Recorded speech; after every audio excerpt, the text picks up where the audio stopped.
Hello everyone, welcome to no more GK. Class में हम लोग एटॉमिक एंड न्यूक्लियर फिजिक्स के बारे में पढ़े थे और आज का क्लास 13 रहने वाला है और आज का क्लास ही लास्ट क्लास रहने वाला है फिजिक्स का list of inventories and discovery के बारे में। चलो शुरू करते हैं। कभी सोचा है ये दुनिया जिसमें हम रहते हैं, मतलब स्मार्टफोन से लेकर आसमान छूती इमारतों तक, ये सब बनी कैसे? आज हम इसी गुत्थी को सुलझाने वाले हैं और इसका जवाब थोड़ा हैरान करने वाला है, क्योंकि ये सब कुछ शुरू हुआ एक बहुत ही मामूली सी लिस्ट से। चलिए देखते हैं। ये सवाल है तो बहुत बड़ा है ना, कि हम यहाँ तक पहुँचे कैसे? हमारे चारों ओर ये जो कुछ भी है, ये सब हुआ कैसे? ऐसा लगता है कि इसका जवाब कोई बहुत पेचीदा कहानी होगी, लेकिन सच तो ये है कि इसकी जड़ें एक बहुत ही सीधी साधी चीज में हैं, बस कुछ नाम और कुछ तारीखों की एक लिस्ट में। तो ये है वो सुराग। पहली नजर में क्या लगता है? बस एक पुराना सा दस्तावेज, सही कहा ना? कुछ नाम हैं, उनके आविष्कार हैं और साल लिखे हुए हैं। मतलब बस नाम और नंबरों की लाइनें। थोड़ा बोरिंग लग सकता है ना? पर जरा रुकिए, क्योंकि इसी मामूली सी दिखने वाली लिस्ट के अंदर हमारी पूरी मॉडर्न दुनिया का राज छिपा है। क्योंकि ये सिर्फ एक लिस्ट नहीं है, ये एक तरह से हमारी आज की दुनिया का ब्लूप्रिंट है। इसकी हर एक लाइन एक चिंगारी की तरह थी, जिसने अगली चिंगारी को जलाया और एक ऐसा चेन रिएक्शन शुरू हुआ जो हमें सीधे आज के इस पल तक ले आया। तो चलिए कहानी की शुरुआत से शुरू करते हैं। देखते हैं वो पहली चिंगारियां, वो आविष्कार जिन्होंने आने वाली हर चीज के लिए, कह सकते हैं, एक नींव रखी। 15वीं से लेकर 18वीं सदी के बीच ऐसा लगा जैसे इंसानियत ने अपनी आंखें खोली। हमने सिर्फ दुनिया को देखना ही नहीं सीखा, बल्कि उसे मापना, उसका विश्लेषण करना और यहाँ तक कि उसके ऊपर उड़ना भी सीख लिया। ये वो दौर था जिसने सच में सब कुछ बदल दिया। जैसे प्रिंटिंग प्रेस को ही लेते हैं। ये सिर्फ किताबें छापने वाली एक मशीन नहीं थी। सोचिए, ये अपने समय का इंटरनेट था। अचानक आइडियाज जंगल की आग की तरह फैल सकते थे और इसी ने धर्म सुधार और वैज्ञानिक क्रांति जैसी बड़ी बड़ी घटनाओं को हवा दी। और फिर क्या हुआ? हमारी दुनिया एक ही समय पर बहुत बड़ी भी हो गई और बहुत छोटी भी। अजीब है ना? मतलब माइक्रोस्कोप ने हमें वो दुनिया दिखाई जो आंखों से दिखती नहीं, तो पनडुब्बी हमें समुंदर की गहराइयों में ले गई।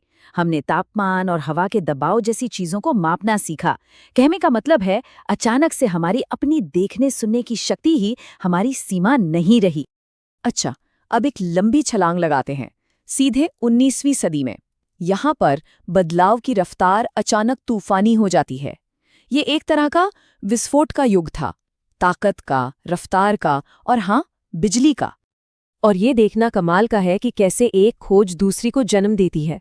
जैसे वोल्टा की बैटरी ने हमें बिजली पर काबू करना सिखाया, उसी से इलेक्ट्रोमैग्नेट का रास्ता खुला और फिर उन्हीं सिद्धांतों पर एडिसन का लाइट बल्ब बना और बेल का टेलीफोन भी। ये एक डोमिनो इफेक्ट जैसा था, जिसने हमारी दुनिया को रोशन भी किया और आपस में जोड़ा भी। और बात सिर्फ बिजली की नहीं थी। भाप की शक्ति, स्टीम पावर, इसने तो दुनिया को पहियों पर ला दिया। लोकोमोटिव ने व्यापार और सफर में एक क्रांति ला दी और हमारे शहरों और समाजों की शक्ल हमेशा के लिए बदल कर रख दी। जरा 1880 के दशक के बारे में सोचिए, बस एक दशक, और उसी में हमें गर्मी से राहत के लिए इलेक्ट्रिक फैन मिला, रफ्तार के लिए मोटरसाइकिल मिली और मनोरंजन के लिए सिने कैमरा भी।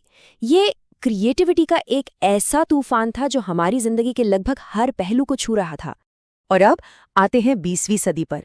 अगर 19वीं सदी एक विस्फोट थी, तो 20वीं सदी एक सुपरनोवा थी। यहाँ बदलाव की रफ्तार सच में दिमाग चकरा देने वाली है। बस इन 50 सालों की रफ्तार देखिए। हम राइट भाइयों के साथ आसमान में उड़े, फ्लेमिंग के पेनिसिलिन ने लाखों जानें बचाईं, फिर जेट इंजन ने दुनिया को और भी छोटा कर दिया, और फिर हमने एटम को तोड़ा और उसके कुछ ही साल बाद ट्रांजिस्टर का आविष्कार हुआ, जो हमारी आज की डिजिटल दुनिया की नींव है। कमाल की रफ्तार है ना? और फिर आता है साल 1945, एक ऐसा साल जब इंसानियत ने विनाश की शक्ति को खोल दिया, खुद को तबाह करने की ताकत हासिल कर ली। ये इतिहास का एक बहुत ही गंभीर और बदलने वाला पल था।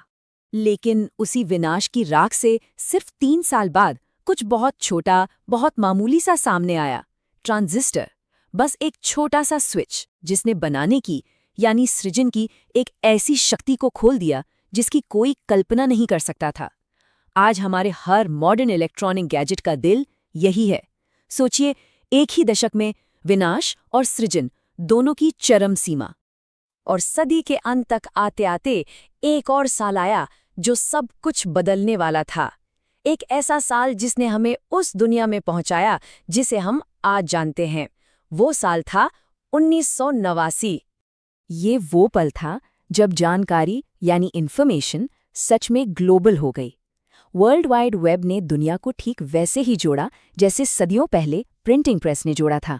बस फर्क ये था कि इस बार ये सब कुछ पलक झपकते ही हुआ, पूरी दुनिया में एक साथ। तो ये सब हमें आज कहाँ लाके खड़ा करता है? आविष्कारों की ये जो लंबी कड़ी है, ये हमें सीधे आज के इस पल तक ले आती है। और अगर इस पूरी कहानी से एक बात सीखी जा सकती है तो वो ये है कि कोई भी आविष्कार अकेला नहीं होता। प्रिंटिंग प्रेस से लेकर ट्रांजिस्टर तक हर खोज एक अटूट चेन में अगली खोज का रास्ता खोलती है। ये सब एक दूसरे से जुड़ा है, इंसान की एक बहुत बड़ी कोशिश, जहां हर नई पीढ़ी पिछली पीढ़ी के कंधों पर खड़ी होती है। और इसीलिए हम इस सवाल पर आकर रुकते हैं। हमने देख लिया कि ये लिस्ट कहाँ से शुरू हुई और हमें कहाँ तक ले आई, लेकिन कहानी अभी खत्म नहीं हुई है। अब अगला अध्याय लिखने का वक्त है। तो इस लिस्ट में अगली लाइन क्या लिखी जाएगी? ये एक ऐसा सवाल है जिसका जवाब हम सब मिलकर लिख रहे हैं।